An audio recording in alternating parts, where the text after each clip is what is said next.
I used to pour a lot of money, at least for me, a lot of money into marketing without realizing that I was killing my own profit. And the worst part is that I actually was thinking that I was doing everything right. So in this video, I want to talk about the number one marketing mistake that killed my profit in order to help you to stop wasting money on marketing. Now, the interesting thing was that it looked great, it looked professional, and I was proud of it because I did what everybody, all of the big brands did basically, and so I thought I was crushing it, and then I realized basically that I made a crucial mistake. Now, over 20 years ago, my brother and I spent months actually preparing a product launch. We designed a beautiful piece of jewelry with a very powerful story. We actually filmed the whole trailer and perfected the packaging and built a stunning website. We were ready. Everything looked like we're gonna have, great success. Now I have to laugh because, I actually even checked the web page if we, when we launch, if all the traffic would not crash and break down the page. Now the good news is the website when we launched did not crash. The bad news is we sold three pieces, and we thought. And we're ready for selling hundreds of pieces. It was a total failure, and basically it taught me a big lesson. And that lesson was this, basically. There's a big difference between people knowing about you and people buying from you. A big difference between people knowing about you. Sometimes when it comes to branding, that's what we want in marketing. We want to get our name out there. We want that people know about us. But there's a big difference between people knowing about us and people actually buying from us. And of course, if you are a business owner, you want that people buy, unless you basically have some personality problems and you just want that everybody knows you. Basically, you are more concerned about people buying from you than knowing you. Now, they don't have to be mutually exclusive. They actually can work together. But basically, you, in the beginning phase as a business owner, want to really make sure that your marketing focuses on people that actually buy from you. And this brings us basically to the big difference between branding and brand marketing and direct response marketing. When I realized I'm in business trouble, I started to learn everything I could about direct response marketing. And for me, this was basically a new world that opened up between direct response marketing and brand marketing. Because everything until then I knew was basically branding. That's what I saw on TV. That's what I basically saw in ads in magazines or billboards. So basically, we have to understand the two categories and when to use which. Now, brand marketing, quick review. Basically, the goal when you're doing brand marketing is to build awareness, recognition, and perception of a brand over time. That's basically the goal. And the focus is long-term image and marketing positioning. Now, this, I hope you see, can become a problem if you don't have deep pockets to actually play the long game. Basically, the common channels are TV, radio, billboards, social media content, sponsorships, PR, and we measure the success of them. Basically, they are pretty vague. We don't really know exactly if they're making a difference or not. It's based on impressions, reach, brand recall, and sentiment. So do people kind of know you is basically often how we judge them. So the benefits, and there are benefits to it, builds trust and familiarity over time, creates emotional connection with the audience, okay? All helpful things, helps increase perceived value and loyalty. Okay, supports higher pricing by reinforcing a certain brand status, and useful for large companies with deep pockets and mass market appeal. Now the weakness, and this is basically here where we are running into a problem, slow to produce measurable sales results. So we are pouring money into marketing and we actually don't know when it is going to pay off. It's hard to track return of investment and can be total money pit for small business if it's done wrong.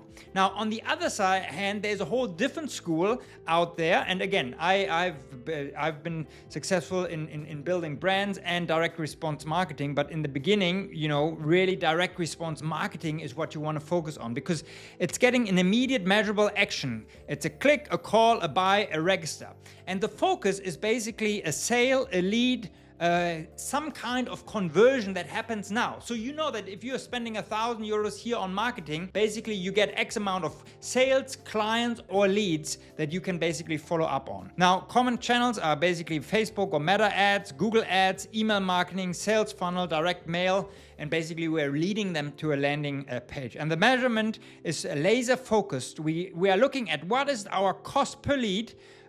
We are looking at what is our basically cost per acquisition and return on ad spend. And that basically helps us know exactly how much we can pour in order for us to build our direct response marketing campaigns, because we get an immediate results. The benefits basically are clear, generates fast, trackable results. Every dollar or euro spent is accountable. You know what's working. Ideal for small and mid-sized businesses needing leads and sales as soon as possible, because you don't have the deep pockets. It's easy to scale once you find a winning campaign, and that's the beauty of it. Once you know what is winning, and by the way, I'll actually give you in this document that you can download for free a whole template on how to create a winning ad. And if you actually get a winning campaign, you can actually scale it and know exactly how much you are spending on getting new customers in. And then basically built in feedback loop. You can test, tweak, improve, change just the headline, and all of a sudden you realize maybe there's a big difference. Now, the weakness, okay, there is a weakness. It can feel overly salesy if it's done poorly, okay? And that's why a lot of people shy away from it. It doesn't build long-term brand equity on its own. Now, you can combine, and that's what I'm always proposing, that you combine direct response with a brand, but you basically are making sure that while you are getting results immediately, you are building your brand over time as well. But the first focus is actually getting return of your investment right away. It requires clear, compelling offer. Okay, and if there's no offer, there is no response. So the bottom line, branding is about perception. Direct response marketing, as it's in the name, you want an immediate performance, you want an immediate response to it. So if you are not a Fortune 500 company with $1 billion ad budget, you must master direct response first. Once your sales machine is humming, brand can follow, but not the other way around. Okay, so that's why we all, as business owners, if you bootstrap your business, basically you need to learn the art and the science behind direct response advertisement. Now, I'm gonna run through this quite quickly. Now, you can download the document and really study it. But basically, there are 11 commandments to direct response advertisement.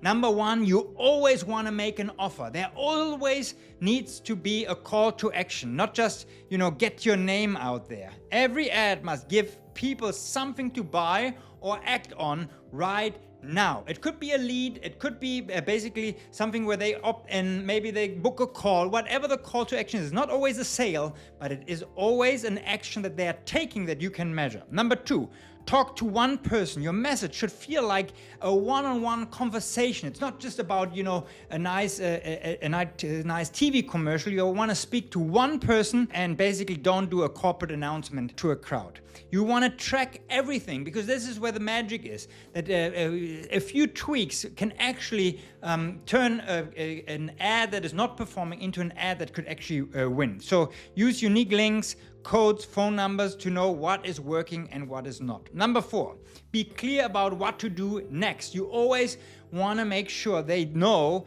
don't assume people will figure it out. Click here, call, sign up, buy, whatever your call is. And then number 5, focus on what they care about. It's about them. It's not about you, okay? Who cares about you and your company? It's you basically care about their problem and starting to solve. So it's not about getting your story or your logo out. It speaks to their pain point, dreams, and what they want most.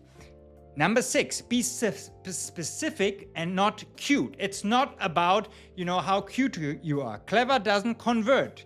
Clear, direct, and benefit-driven messaging wins every time. And it's not about how your mom likes your ad or how your brother-in-law likes your ad. It's about how your ideal customer actually responds to your ad. And that comes not by being clever, but by actually being direct. Back up what you say, okay? Use testimonials, social proof, case studies to prove your claims.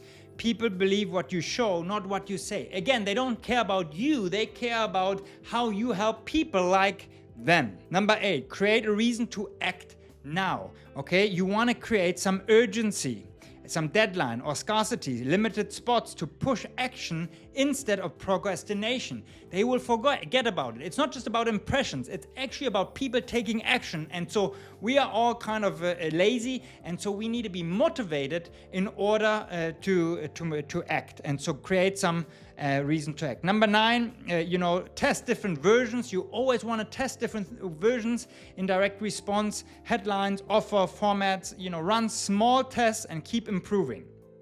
Number 10, nail the headline or fail the ad, okay? If the headline doesn't grab attention, nothing else matters. So you want to spend the most amount of time with your headline, and really you want to make sure that they stop scrolling, sparks interest, and streams relevance in seconds. Now, the good news is if you're doing it online, there are a lot of AI is actually helping to create new versions and know what people are looking for, but you still want to know what the basics are. 80% of the value of your ad is in the headline, because if people don't stop because of your headline, they will not get basically the rest. If your headline doesn't stop them, the rest of your ad might as well not exist. Number 11, ad copy beats design every time. The copy of your ad, so the text, beats design every time, okay? Pretty ads don't sell. Persuasive words do, because your ad copy is your salesperson in print or in pixels if you do it online. And design should only support, never overshadow, basically the message. So copywriting tips, basically, you want to write like you talk, short sentence, power words. A 12-year-old should understand everything you are communicate, address basically objections, and add social proof. People don't read ads, they read what interests them, and sometimes it's an ad. Okay, this is a great quote you want to kind of remember. So basically, these are the 11 different commandments if you are building a direct response campaign. Now, you want to ask 3 crucial questions before you actually are really putting and running an ad. Okay, 3 crucial questions. The first question is, who is this for? You need to be brutally specific, not women age 25 to 24. No, say mothers of toddlers frustrated with sleep schedules, like most of them. If you ever had a child, you know that this is a very targeted audience. You are specific. Everyone is not a target. Someone is. You want to segment. Direct response is not a mass marketing. You are fishing with a spear, not a net. Okay? You are fishing with a spear, not a net. So you want to know who is this ad for, and you can run different ads. Number 2, what do I want them to do? Okay, what is the clear call to action? What click, register, book a call. Branding is not action. It's an excuse for lazy advertisement. Okay, number 3, that's the third thing you want to do is why should they do it now? What is the reason to act today? Scarcity, deadline, bonus. Why do you want them to actually take, number 2, the second action? If you can't answer these 3 questions, you have no business of running that ad. Okay, and now basically, and you can download this framework, and I would encourage you to do so, because I actually walk you through actually each step of an ad, plus giving you examples of how to do that, and then kind of bringing this all together in a nice template and a nice overview. But the idea basically is here in the end. There's bring it all together. Basically, then you get a plug and play template. But the idea is not just to look at marketing as an expense, it's actually an investment, because when you invest this amount of money into marketing, you know what you're getting out of it. And that is basically how you scale. And that is basically how you can even build a strong brand over time by people who already are paying you along the way through direct response marketing. So you want to master that if you don't want to kind of waste a lot of money when it comes to ads and when it comes to marketing.